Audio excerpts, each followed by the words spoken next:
مرتبہ پڑھ کر جو دعا مانگی جائے وہ قبول ہوتی ہے۔ سورہ بقرہ کی تلاوت سے شیطان گھر سے بھاگ جاتا ہے۔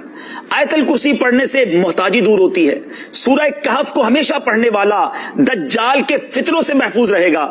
والدین کی قبر پر ہر جمعہ سورہ یاسین کی تلاوت کرنے سے اس کی حروف کی تعداد کے برابر ان کے گناہ بخش دیے جاتے ہیں۔ جو قریب المرگ ہو اس پر سورہ جاسیہ کا دم کرنے سے خاتمہ بالخیر ہوتا ہے۔ سورہ حجرات کا پڑھنا اور دم کر کے پینا گھر میں خیر و برکت کے لیے مفید ہے۔ سورہ قاف پڑھنے سے جو باغ ہوتے ہیں ان کے پھلوں میں کثرت ہوتی ہے۔ سبحان اللہ۔ سورہ رحمان 11 بار پڑھنے سے تمام مقاصد پورے ہوتے ہیں۔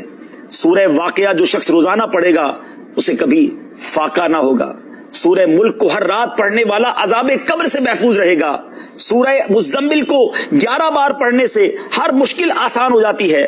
سورہ مدثر کو پڑھ کر حفظ قرآن کی دعا مانگنے سے قرآن کریم کا یاد کرنا آسان ہو جاتا ہے۔ سورہ النازعات پڑھنے سے جان کنی کی تکلیف نہیں ہوگی۔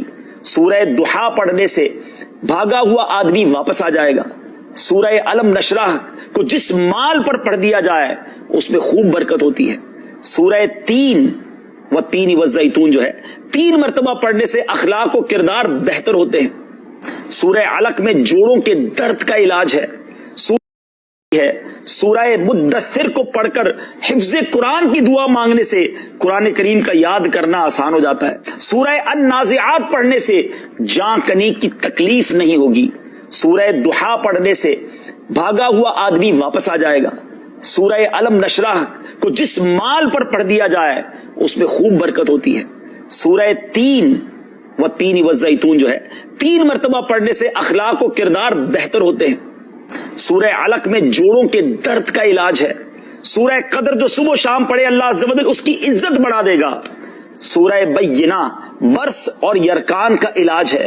جس آدمی یا جانور کو نظر لگی ہو اس پر سورہ عادیات کا دم مفید ہے۔ سورہ قارعہ پڑھنے سے بلاؤں سے حفاظت رہتی ہے۔ سورہ تکاثر کو 300 بار پڑھنے سے جلد قرض ادا ہو جاتا ہے۔ سورہ عصر پڑھنے سے غم دور ہو جاتا ہے۔ سورہ ہمزہ اور سورہ فیل دشمن کے شر سے حفاظت کے لیے اور سورہ قریش جان کی حفاظت کے لیے بڑی مجرب ہے۔ سورہ ماعون بڑی مشکل کے وقت میں پڑھنا بہت مفید ہے۔ سورہ کوثر کی تلاوت سے بے اولاد صاحب اولاد ہو جاتا ہے۔ سورہ کافرون 1/4 قرآن کے برابر ہے۔ سورہ زلزال نصف قرآن کے برابر ہے۔ سورہ اخلاص 1/3 قرآن کے برابر ہے۔ اور سورہ فلق اور سورہ ناس سے جن اور شیطان اور حاسدوں کے شر سے حفاظت رہتی ہے۔